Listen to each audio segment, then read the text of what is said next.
जबलपुर नेताजी सुभाष चंद्र बोस केंद्रीय जेल के सुपरिटेंडेंट से दबंग न्यूज के संभागीय ब्यूरो आशीष बात्रे ने खास बातचीत की। दर्शकों नमस्कार, मैं आशीष बात्रे। दबंग न्यूज के खास कार्यक्रम खास मुलाकात में आज हम बात करेंगे जबलपुर के केंद्रीय जेल के जेल सुपरिटेंडेंट जो कि बहुत ही दबंग ऑफिसर माने जाते हैं, गोपाल ताम्रप्रकार जी से। आइए जानते हैं, उनसे बात करते हैं, खास मुलाकात करते हैं। ताम्रप्रकार जी, आपका बहुत बहुत स्वागत है दबंग न्यूज के कार्यक्रम खास मुलाकात में। जी बहुत बहुत धन्यवाद आपका। भाई साहब, पहला सवाल है मेरा, जबलपुर जेल की व्यवस्थाओं से आप कितने संतुष्ट हैं और उसमें सुधार के लिए क्या प्रयास किए जा रहे हैं? अगर हम पिछले एक वर्ष की बात देखें तो जबलपुर जेल में बहुत ऐतिहासिक परिवर्तन आए हैं। सबसे बड़ा परिवर्तन था कि हमने कोरोना को बहुत अच्छे से मैनेज करने में हम सफल हो पाए हैं। इस जेल की क्षमता 1500 बंदियों को रखने की थी और एक साल पहले ही हमने इसकी क्षमता बढ़ा के लगभग 2500 की थी, यानी 1000 की क्षमता बढ़ाई थी, जिसके कारण हमें कोविड को मैनेज करने में बहुत सुविधा हुई। मेरा ऐसा मानना है कि जबलपुर जेल एक ऐसा जेल है मध्य प्रदेश का जिसमें ना तो कोई अस्थायी जेल शहर में हमको बनाना पड़ी कोविड के दौरान और ना ही कोई कोविड पॉजिटिव सेंटर अलग बनाना पड़ा, यानी कि अस्थायी जेल भी यही थी और हमारा कोविड पॉजिटिव का उपचार का काम भी यही हुआ। ये बहुत बड़ी चीज़ है जो मुझे बहुत संतोष प्रदान करती है। ताम्रप्रकार जी, जैसा कि देखा गया जेल अब जेल ना होकर बंदी सुधार गृह बन चुका है। आपसे जानना चाहेंगे, जबलपुर जेल में बंद कैदियों की जीवन शैली सुधारने के लिए क्या प्रयास कर रहे हैं? ये सही है कि अंग्रेजों के ज़माने के जो कारागार थे स्वतंत्रता के बाद सुधार गृह में परिवर्तित हो रहे हैं और इस मामले में केंद्रीय जेल जबलपुर हमेशा से लीड लेता रहा है।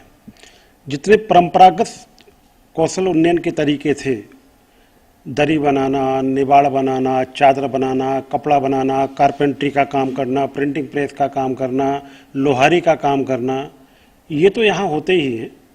लेकिन पिछले 2 सालों में हमने कुछ आधुनिक प्रशिक्षण कार्यक्रम चालू किए हैं, जैसे अचार बनाना, बड़ी बनाना, पापड़ बनाना, इलेक्ट्रॉनिक इक्विपमेंट को ठीक करना। ये सारे प्रशिक्षण कार्यक्रम प्रधानमंत्री कौशल उन्नयन योजना के अंतर्गत चालू किए गए। भारत सरकार ने ये चालू किए। ये मध्य प्रदेश का पहला जेल है जहां ऐसे आधुनिक कार्यक्रम चले जिससे बंदी परीक्षा दे के पास हुए और अब उनका नाम भारत सरकार के पोर्टल पर है। जब भी वो छूटेंगे तो या तो उन्हें रोजगार दिया जाएगा या उनको आर्थिक सहायता देकर स्वयं का व्यवसाय चालू कराया जाएगा। ये एक ऐतिहासिक काम हुआ है यहाँ। मैं बात कर रहा था भाई साहब आपसे, कैदी जेल में रहकर जीवन से जुड़ी विभिन्न गतिविधियों को सीखते हैं, साथ ही शिक्षा भी ग्रहण करते हैं। जबलपुर जेल में ऐसे क्या ऐसे कैदी भी हैं जिन्होंने यहाँ रहकर अच्छी खासी कोर्सों की डिग्री ली हो? आपको जान की खुशी होगी कि इंदिरा गांधी राष्ट्रीय मुक्त विश्वविद्यालय का निःशुल्क अध्ययन केंद्र केंद्रीय जेल जबलपुर में प्रदेश में ही नहीं देश में पहला अध्ययन केंद्र चालू हुआ।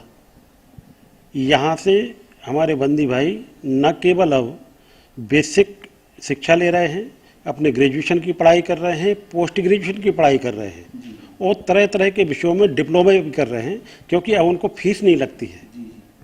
तो ये शिक्षा के क्षेत्र में अद्भुत काम हो रहा है। कि अभी कोरोना काल चल रहा है, कैदियों के लिए जबलपुर कोरोना कैदियों के बीच किस तरह की सोशल डिस्टेंसिंग के लिए रखी गई है? आने वाले समय में किस तरह की कोशिश होगी जिससे कि ये संक्रमण से दूर रहें?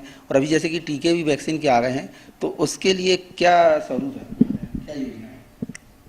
कोरोना काल 20 मार्च को जब पहले व्यक्ति जबलपुर में निकले, आपको जान के आश्चर्य होगा, जबलपुर जेल के कैदियों ने 14 मार्च 2020 से जेल में मास्क बनाना चालू कर दिए थे। कॉटन के, रीयूजेबल और सस्ते और मेडिकली अप्रूव्ड, क्योंकि उस समय शहर में भगदड़ मची हुई थी, कहीं मास्क नहीं मिल रहे थे, कोई 1000 में बेच रहा था, कोई 2000 में बेच रहा था। तात्कालिक कलेक्टर ने हमको ये काम दिया और हमको इस बात की बेहद खुशी है। हमारे बंदी भाइयों ने दिन रात मेहनत करके हजारों की संख्या में मास्क बनाए और लगभग 1.5 लाख मास्क जेल से पूरे शहर को वितरित किए गए केवल 10 रुपये में। जैसे कि देखा जाता है कैदियों के लिए जबलपुर जेल में संख्या के हिसाब से क्या पर्याप्त बैरक हैं जिसमें उन्हें रखा जा सकता है, या फिर कुछ कमी है? क्या इस बारे में वरिष्ठ अधिकारियों को लिखा गया है?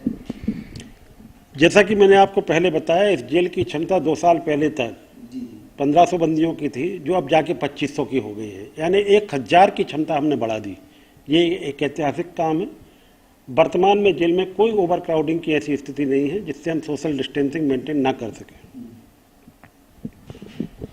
भाई साहब, खुली जेल का संचालन में क्या जबलपुर में हो रहा है? किस तरह की व्यवस्था रहती है इसमें, और अभी फिलहाल कितने कैदियों को इसका लाभ दिया जा रहा है?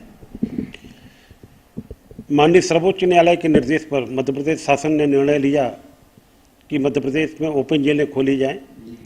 जबलपुर उसमें भी आगे रहा। हमने 2 साल पहले ही जबलपुर में 10 बंदियों के लिए ओपन जेल चालू की। ऐसे आजीवन कारावास के कैदी जिनकी कम से कम 10 वर्ष की सज़ा कट चुकी है और जिनका जेल का आचरण बहुत अच्छा है, वो अपनी शेष सज़ा जेल परिसर में ही वैसे अपने परिवार के साथ रह के काट सकते हैं जैसे हमारा स्टाफ बाहर रहता है। तो वो बंदी बिना किसी सुरक्षा के हमारी जेल कॉलोनी में अपने परिवार के साथ रहते हैं। सुबह 6 बजे वो अपने काम पे बाहर जाते हैं और शाम को 6 बजे लौटते हैं। ऐसे कैदी जो ओपन जेल में रहते हैं, वो जेल में रहते हुए न केवल अपना भरण पोषण करते हैं बल्कि अपने परिवार का भरण पोषण करते हैं। ये योजना कैदियों को समाज में पुनर्स्थापित करने के लिए चालू की गई है, क्योंकि ऐसी मान्यता है कि 14 साल बाद जब आदमी छूटता है तब उसे समाज एकदम स्वीकार नहीं करता है। इसलिए सर्वोच्च न्यायालय ने ये निर्देश दिए कि जेल इसमें आगे आए और एनजीओ की मदद लेके इनको छूटने के पहले ही समायोजन की कार्रवाई करे। इसलिए ओपन जेल का कॉन्सेप्ट डेवलप हुआ और आज मध्य प्रदेश में 7 ओपन जेलें चालू हो चुकी हैं, जिसमें एक जबलपुर में है।